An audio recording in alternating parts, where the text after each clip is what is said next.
The metal bollard rose from the ground like a steel finger pointing at the sky. Karen's pristine white SUV balanced precariously on top of it, tilted at an impossible angle. The undercarriage groaned as metal scraped against metal. Her designer sunglasses had fallen to the gravel road. Her perfectly styled hair was disheveled from panic. "You are completely insane," she screamed at me, her voice echoing across the lake. "This is illegal. This is assault. I am calling the police right now." I stood there calmly, my remote control still in my hand. The morning mist drifted across the water behind me.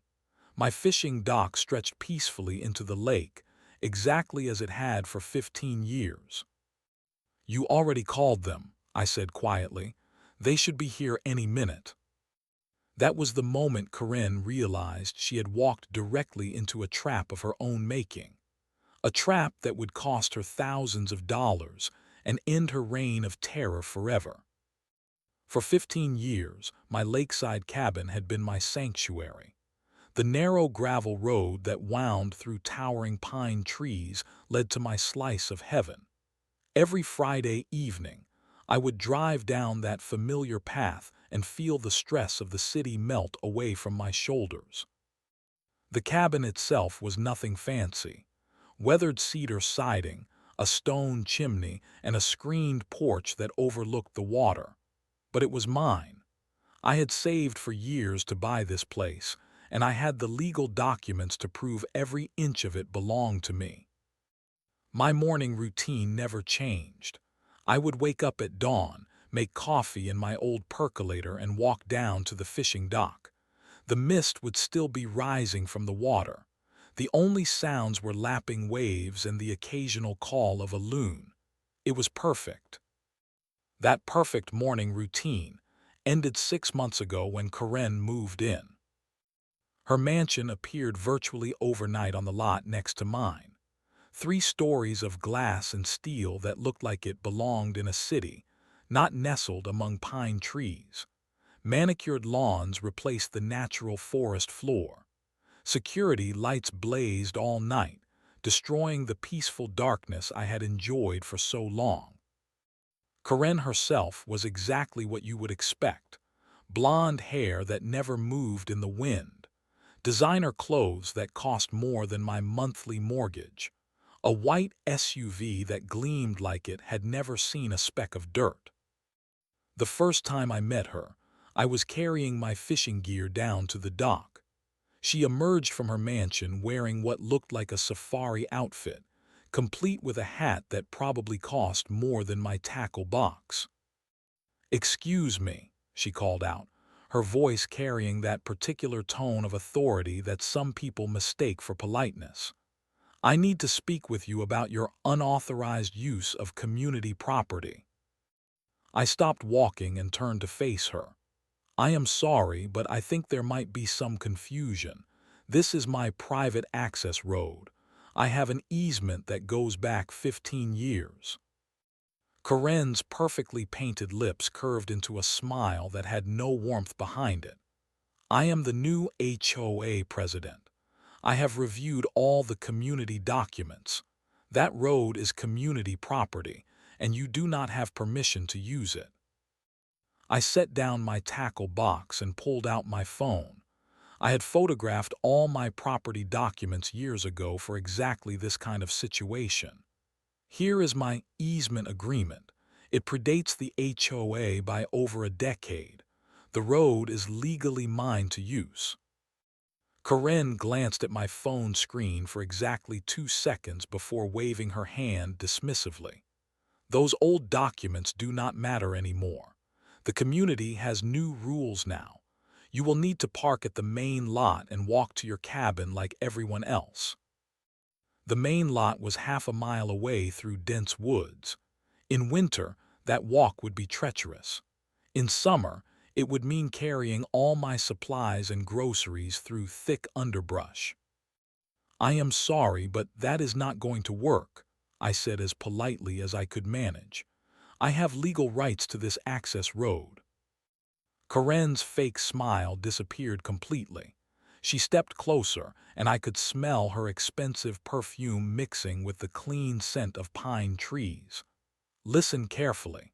I have been chosen to restore order to this community. The days of people doing whatever they want are over. Things are going to change around here. The threat was clear.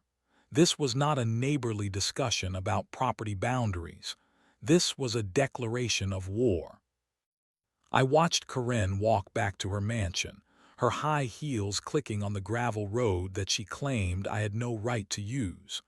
The morning mist was still rising from the lake, but the peaceful feeling was gone.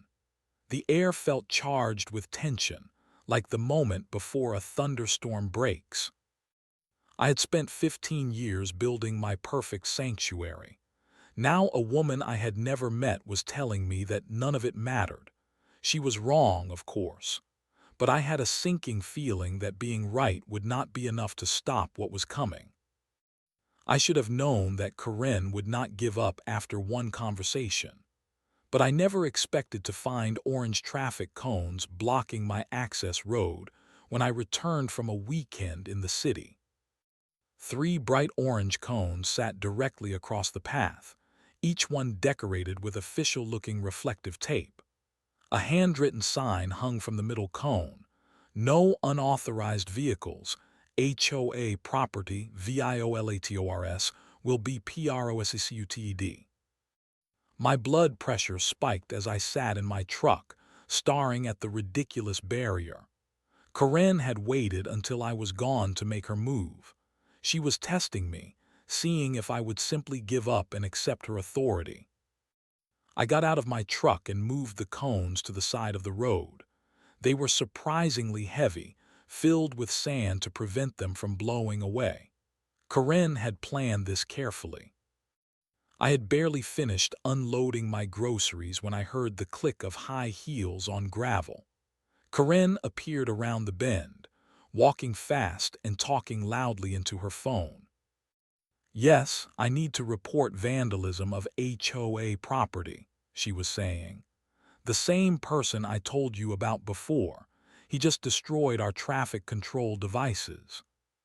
She ended the call and marched straight up to my porch. "You have just committed a crime. I have it all on video." She held up her phone, which was apparently still recording. "You vandalized official HOA property." "I moved some cones so I could access my own property," I said, keeping my voice level. "The same property I have been accessing legally for 15 years. Corinne's face flushed red. "You do not have legal access. This is community property. You will park at the main lot and walk to your cabin, or you will face legal consequences." "Corinne, I showed you my easement documents. You cannot just ignore legal property rights because you do not like them." "Those documents are invalid," she snapped. "The HOA has the authority to regulate all community roads and pathways. You will comply with our rules, or you will be removed from the community entirely." The threat was even more explicit this time. Corinne was not just claiming control over my access road.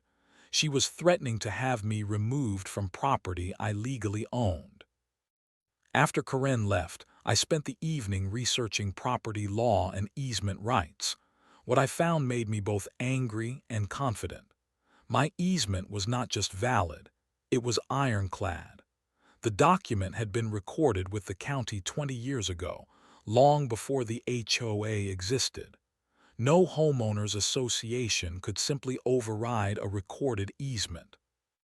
But Corinne apparently had no interest in legal reality. Over the next week, certified letters began arriving at my home in the city. Each one was more threatening than the last. Final notice: cease unauthorized use of community property. Violation notice: failure to comply with HOA RGULATIONS.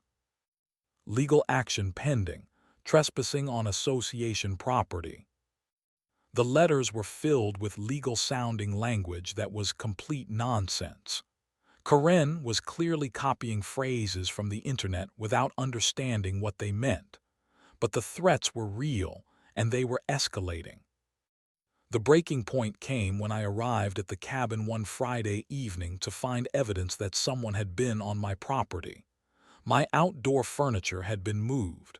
My fishing gear had been touched. Even my spare key, hidden under a fake rock, had been disturbed. Karen was not just threatening me anymore. She was actively invading my privacy and my property.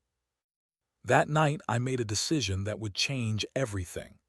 I ordered a complete security camera system online. 4 cameras with night vision, motion detection, and cloud storage. If Karen wanted to play games, I would document every move she made. Installing the cameras took most of Saturday morning. I positioned them to cover all approaches to the cabin, the access road, and the area around my truck. The cameras were small and discreet, but they captured everything in high definition. The first footage I reviewed made my hands shake with anger. Karen had been on my property at least 6 times over the past month. She had looked through my cabin windows. She had examined my truck. She had even tried to open my front door. I was not dealing with a difficult neighbor anymore. I was dealing with a stalker who believed she had the right to control every aspect of my life. The war was escalating, and I needed to be ready for whatever came next. Karen's next move was the most brazen yet. I arrived at the cabin on a Thursday evening to find a locked metal gate stretched across my access road. The gate was painted bright yellow and decorated with official-looking signs. Private property, no trespassing, authorized personnel only. The lock was heavy-duty, the kind used on construction sites. Karen had not just blocked my access, she had effectively imprisoned me on my own property. If I wanted to leave, I would have to cut through her lock and commit what she would undoubtedly claim was destruction of property. I sat in my truck, staring at the gate, feeling a mixture of rage and admiration. Karen had finally crossed the line from annoying neighbor to actual criminal, but she had also made a tactical error that would give me the legal ammunition I needed. The next morning, I called a property attorney in the city. Sarah Chen had been recommended by a colleague as someone who specialized in easement disputes. Her voice was calm and professional when I explained the situation. "Let me make sure I understand," she said. "You have a recorded easement that predates the HOA by over a decade. The HOA president has now physically blocked your access to your own property. Is that correct?" "That is exactly right," I said. "Then what she has done is not just illegal, it is a criminal act. You have every right to remove that gate immediately. In fact, you have a legal obligation to protect your property rights." Sarah's words were like music to my ears. "What do you recommend?" "Remove the gate, but document everything. Take photos and videos. Keep the gate as evidence, and then take steps to prevent this from happening again." "What kind of steps?" "Install a permanent solution, something that gives you control over your own access road. Have you considered a Bollard system?" I had not, but Sarah explained the concept. A retractable bollard was essentially a metal post that could be raised or lowered from the ground using hydraulic pressure. When raised, it would block vehicle access completely. When lowered, it would disappear flush with the road surface. "The beauty of a bollard system," Sarah continued, "is that it gives you complete control. You can allow access when you want it and block access when you do not. And since it would be installed on your legal easement, no one else has the authority to remove it." I cut through Karen's lock that same afternoon. The gate was heavier than I expected, and it took 2 trips to load it into my truck. I photographed and videotaped every step of the process, just as Sarah had advised. Within an hour, Corinne was pounding on my cabin door. "You are going to prison," she screamed. "You just destroyed HOA property. I have witnesses. I have video evidence." "Corinne, this gate was blocking my legal easement. I have every right to remove it." "You have no rights here. This is my community now. You will follow my rules or you will be removed." Her face was red with anger, and she was gesticulating wildly. I had never seen someone lose control so completely. Corinne was not just wrong about the law, she was completely unhinged. The Bollard installation took 3 days. I hired a contractor who specialized in security systems for commercial properties. The hydraulic system was more sophisticated than I had imagined. A metal post, 8 inches in diameter and 3 feet tall, was installed in a specially dug hole filled with concrete. The hydraulic pump was hidden in a weatherproof box disguised as a utility junction. The remote control was small enough to fit on my keychain. Press the button once, and the bollard would rise from the ground in 15 seconds. Press it again, and it would lower back down. The system was so quiet that you could barely hear it operating. Corinne discovered the bollard 2 days after installation. I was inside the cabin reading when I heard her SUV screech to a halt on the gravel road. Through my window, I could see her standing next to the raised bollard, her mouth hanging open in shock. She marched to my door and began pounding with both fists. "What is this thing?" she demanded when I opened the door. "It is a bollard system," I said calmly. "It protects my legal right-of-way from unauthorized blocking." "You are destroying the aesthetics of our community. This is an eyesore. You will remove it immediately." "Corinne, the bollard is installed on my legal easement. It allows emergency access when needed, but it prevents people from blocking my access road. I will have you arrested for this. This is illegal construction on community property." I almost felt sorry for her. Corinne still believed that shouting about HOA authority would somehow override property law and legal easements. She had no idea that she was about to learn a very expensive lesson about the difference between legal rights and imaginary power. The bollard stood silent and immovable, a steel guardian protecting my access to the sanctuary I had worked so hard to build. Corinne could scream and threaten all she wanted. The law was on my side now, and I had the technology to enforce it. Corinne's response to the bollard was exactly what I had expected, and exactly what I had hoped for. She became obsessed with finding ways to circumvent or remove it. Her attempts were both desperate and increasingly ridiculous. I watched through my security cameras as she tried to climb over the bollard using a step ladder. The metal post was too tall and too smooth for her to get a good grip. She nearly fell twice before giving up in frustration. She tried to dig around the base of the bollard, apparently believing she could somehow undermine the concrete foundation. After an hour of futile digging that left her designer clothes covered in dirt, she abandoned that approach as well. Most pathetically, she brought a crowbar and spent an entire morning trying to pry the bollard loose. The hydraulic system was designed to withstand much more force than one angry woman with a hand tool could generate. But Corinne's real focus was on recruitment. She began organizing other HOA board members to support her crusade against what she called my illegal installation. I learned about these efforts when I received an official letter from the HOA board. Cease and desist notice. Unauthorized construction on community property. The installation of a metal barrier device on association property is in violation of community covenants and architectural guidelines. You are hereby ordered to remove this device within 10 days, or face legal action and daily fines of $500. The letter was signed by all 5 HOA board members. Karen had apparently convinced them that my Bollard was somehow their concern. It was an impressive display of bureaucratic intimidation, if you ignored the fact that they had no legal authority over my private easement.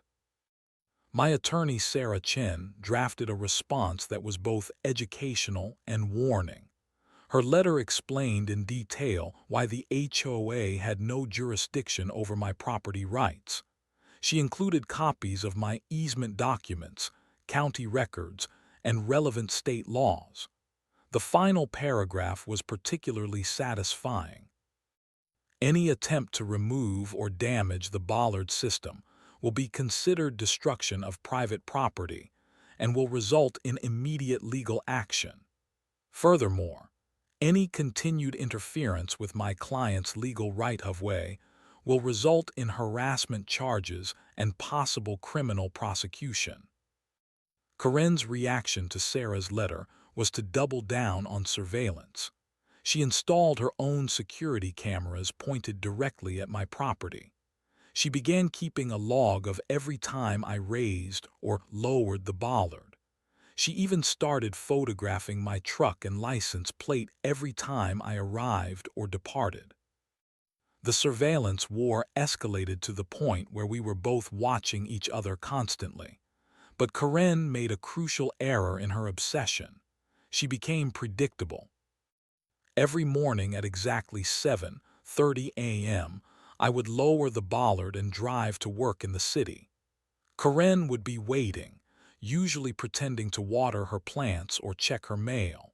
She would watch me leave, timing my departure down to the minute.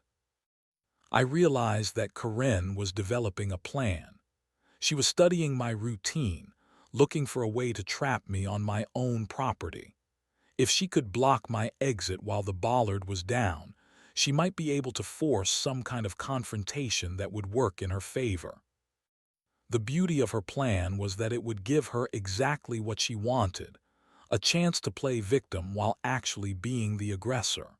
She would position herself as the injured party, claiming that I had trapped or threatened her. But Karen had made one fatal miscalculation. She assumed that I was as predictable as she was. She thought she could manipulate me into a situation where she held all the cards. What she did not realize was that I had been watching her surveillance routine as carefully as she had been watching mine. I knew exactly when she would be in position to execute her plan. I knew exactly how she would try to trap me. More importantly, I knew exactly how to turn her trap into her own downfall. The morning I decided to spring Karen's trap, I woke up an hour earlier than usual. I made my coffee and watched through my security cameras as she took her position near the road. She was wearing her safari outfit again, complete with the expensive hat. Her phone was ready to record what she clearly expected to be her moment of triumph. I lowered the bollard and started my truck. Karen immediately moved into position, her SUV idling just out of sight around the bend. She was waiting for me to drive down the access road so she could block my exit. As I drove toward the main road, I could see Karen's white SUV in my rearview mirror. She was following at a distance, probably believing she was being subtle. Her plan was about to unfold exactly as she had imagined. The only difference was that I was ready for her. The remote control for the bollard was in my pocket. My attorney was on speed dial. My security cameras were recording everything. Karen was about to learn that the person who sets a trap should be very careful not to fall into it themselves. Karen's white SUV was positioned perfectly across the narrow gravel road when I tried to leave for work that morning. She had blocked my exit completely, leaving just enough room for her to stand beside her vehicle with her phone held high, recording what she clearly believed would be her moment of victory. "You are trapped now," she announced triumphantly, her voice carrying across the morning stillness. You cannot leave until you agree to remove that illegal bollard and follow HOA regulations. I stopped my truck about 20 feet away from her SUV and rolled down my window. Karen, you are blocking my legal right of way. I need you to move your vehicle so I can get to work. I am not moving anything, she declared, stepping closer to my truck while keeping her phone camera pointed at me. You have been trespassing on community property for months. You have installed illegal barriers. You have refused to comply with official HOA directives. Karen's voice was getting louder and more shrill with each accusation. She was clearly performing for her phone camera, building what she believed would be a compelling case for her version of events. I have legal documentation proving my right to use this road, I said calmly. You are the one who is trespassing right now. Your fake documents do not matter, Karen screamed. I am the HOA president. I have the authority to regulate all community access roads. You will comply with my demands or you will face the consequences. I could see that reasoning with Karen was pointless. She was too far gone in her delusions of authority to accept any version of reality that did not center on her power. It was time to end this confrontation once and for all. Karen, I am going to ask you one more time to move your vehicle. If you refuse, I will have no choice but to call the police. Go ahead and call them, she laughed maniacally. I am already calling them myself. You are threatening me. You are trying to run me over. You are destroying community property. Karen fumbled for her phone while still trying to keep her camera pointed at me. She dialed 911 with shaking fingers, her voice becoming even more hysterical. I need police immediately. I am being threatened by a violent neighbor. He has illegal weapons on his property. He is trying to assault me with his vehicle. He has destroyed community property. I listened to Karen's litany of false accusations with growing amazement. She was claiming that I was threatening her while she was the one blocking my access road. She was calling my legal bollard system an illegal weapon.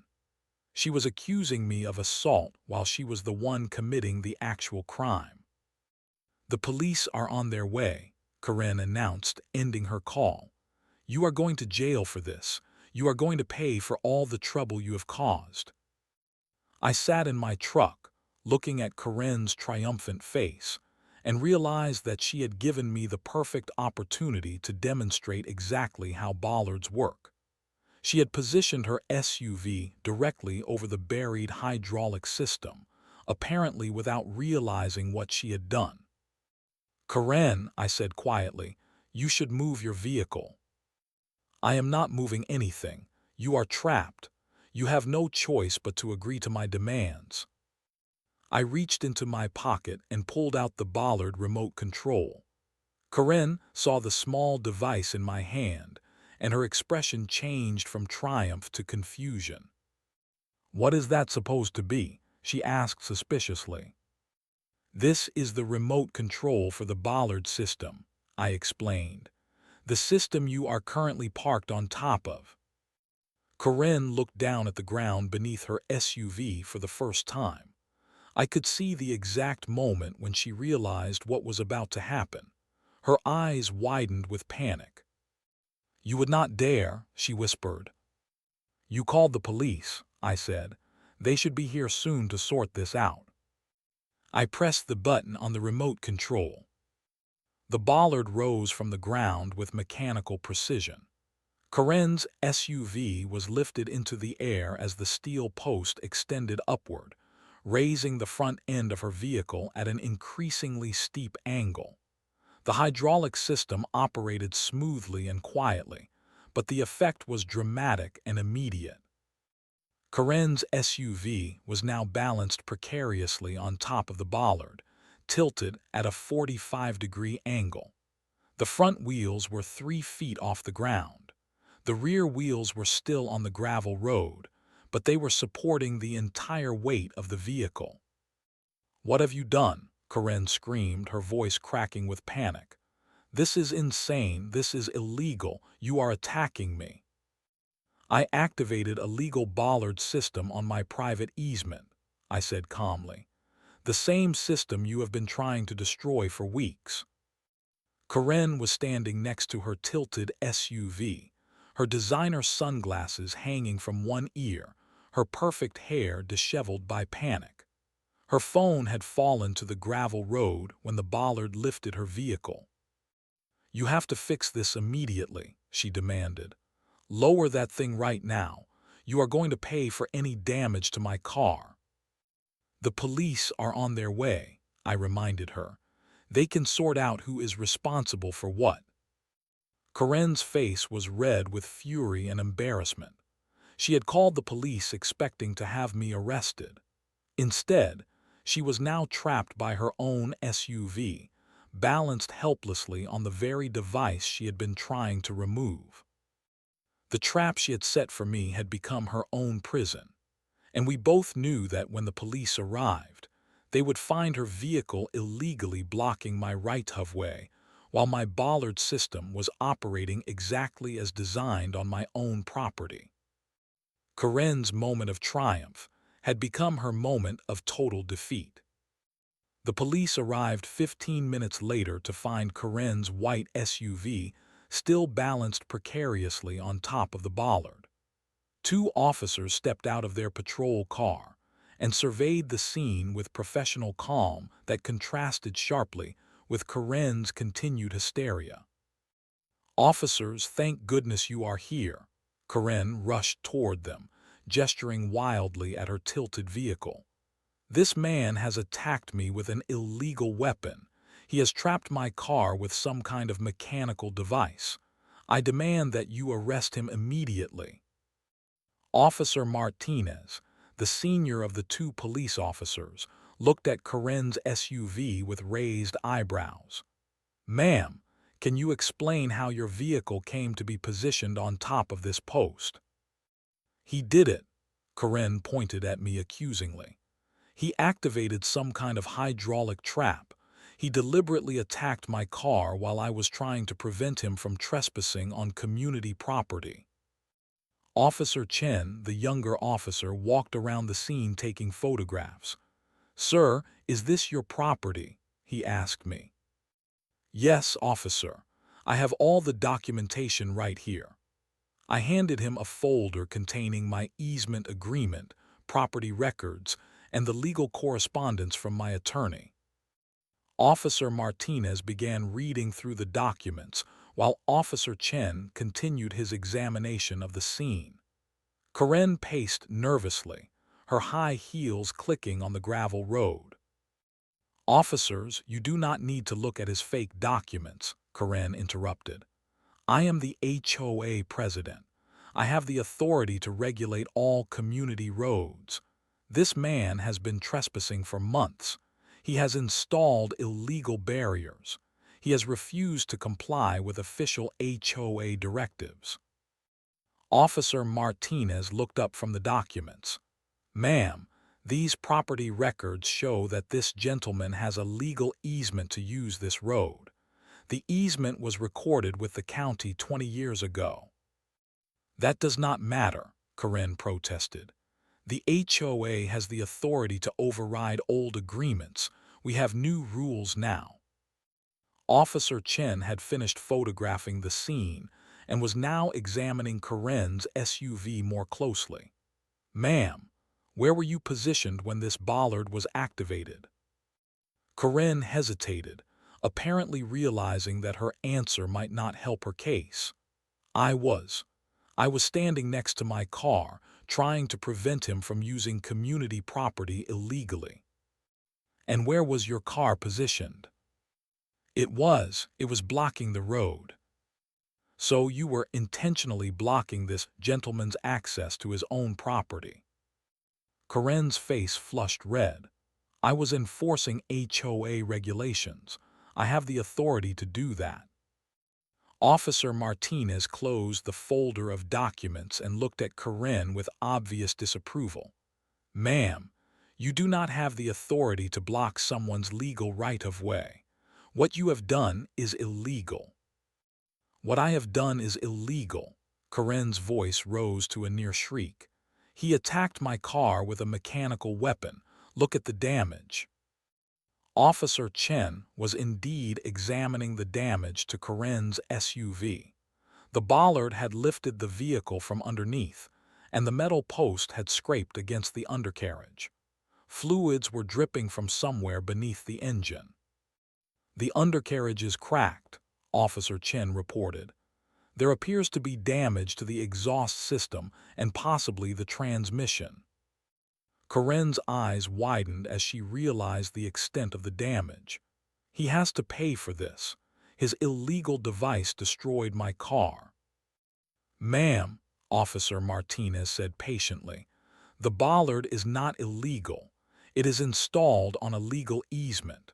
You positioned your vehicle on top of it while you were illegally blocking access to private property." "But I am the HOA president. I have the authority." "No, ma'am, you do not. An HOA cannot override a recorded easement. You have been filing false reports and illegally interfering with this gentleman's property rights." The reality of her situation was finally beginning to penetrate Corinne's delusions. She looked at her damaged SUV, then at the police officers, then at me standing calmly beside my truck. "So what happens now?" she asked in a much smaller voice. "Now you have a choice," Officer Martinez explained. "You can accept responsibility for the damage to your vehicle, which occurred while you were committing a crime. Or you can continue to make false accusations and face charges for filing false reports and illegally blocking a right-of-way." Corinne stood silent for a long moment, staring at her SUV. The expensive vehicle that had been her symbol of authority was now a monument to her poor judgment. The damage would cost thousands of dollars to repair, and her insurance company would likely refuse to cover it once they learned she had been breaking the law when it occurred. "I can lower the Bollard once you agree to never block my access again," I offered quietly. Corinne glared at me with pure hatred. "I will never agree to anything. You will pay for this. I will sue you for everything you have." Officer Martinez sighed. "Ma'am, I strongly advise you to accept the gentleman's offer. The alternative is that we tow your vehicle and you face criminal charges." Corinne looked around desperately, as if searching for someone who might support her version of reality. But there was only the morning mist rising from the lake, the pine trees swaying in the breeze, and two police officers who had already made their determination about who was in the right. "Fine," she said finally, her voice barely above a whisper. "Fine. I will not block your stupid road anymore." "Do you promise to never interfere with my legal right-of-way again?" I asked. Corinne nodded reluctantly, unable to speak the words out loud. I pressed the button on the remote control, and the Bollard slowly descended back into the ground. Corinne's SUV settled back onto the road with a grinding sound of damaged metal and a small puddle of automotive fluids. The officers wrote up their report and gave Corinne a citation for blocking a right-of-way. As their patrol car disappeared down the road, Corinne sat in her damaged SUV, staring at the steering wheel in defeat. Justice had been served, and it was cold and mechanical and absolutely final. Corinne's insurance company refused to cover the damage to her SUV. The claims adjuster took one look at the police report and determined that the damage had occurred while Corinne was engaged in illegal activity. The repair estimate came to just over $4,000, all of which would come out of Corinne's own pocket. I watched from my cabin window as a tow truck arrived to take her damaged SUV to a repair shop. Corinne stood in her driveway wearing a bathrobe and slippers, a far cry from her usual designer outfits. The confident woman who had threatened to have me removed from the community was gone, replaced by someone who looked defeated and exhausted. The Bollard lowering ceremony had been witnessed by several neighbors who had gathered to watch the police activity. Word spread quickly through the community about what had happened. Corinne's reputation as the all-powerful HOA president was destroyed in a single morning. Over the next few days, I began to notice changes in the neighborhood. The other HOA board members quietly distanced themselves from Corinne's aggressive tactics. The threatening letters and violation notices stopped arriving. The orange traffic cones that had appeared throughout the community on various pretexts began to disappear. Corinne herself became a ghost. I would occasionally see her walking to her mailbox or bringing in groceries, but she never made eye contact. The woman who had once marched up to my door making demands and threats now seemed to shrink into herself whenever she saw me. The most satisfying change was the return of peace to my Lakeside sanctuary. My morning routine resumed exactly as it had been before Corinne's arrival. I would wake up at dawn, make coffee in my old percolator, and walk down to the fishing dock. The mist would rise from the water, and the only sounds would be lapping waves and the occasional call of a loon. The Bollard became a permanent fixture on my access road, a silent guardian that ensured my rights would never be challenged again. Neighbors would sometimes ask about it, and I would explain the concept of easements and property rights. Several people mentioned that they had been intimidated by Corinne's tactics, but had been afraid to stand up to her.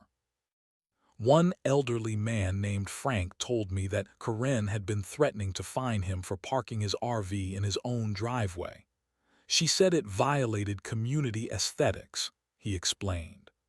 I was going to move it to a storage lot, but after seeing what happened to her car, I think I will keep it right where it is. A young mother named Sarah mentioned that Corinne had been demanding she remove her children's swing set because it was too close to the community walking path. After the Bollard incident, Sarah had politely told Corinne that the swing set would be staying put. Corinne's reign of terror was over, and the community was slowly returning to normal. The irony was not lost on me that Corinne had claimed to be restoring order to the neighborhood when she had actually been the primary source of chaos and conflict. 3 months after the Bollard incident, I learned that Corinne had quietly resigned from the HOA board. She cited personal reasons in her resignation letter, but everyone knew the real reason. Her credibility was gone, and her authority had been revealed as nothing more than bluster and intimidation. The new HOA president was a retired teacher named Mrs. Wilson, who believed that the association's role was to maintain common areas, not to micromanage individual property owners. Under her leadership, the HOA returned to its original purpose of preserving property values through reasonable maintenance standards. Corinne's mansion remained perfectly manicured, but its owner had become a recluse. The security lights still blazed all night, but they no longer felt threatening. They were just the expensive tantrum of someone who had learned that money and attitude could not override legal rights and common sense.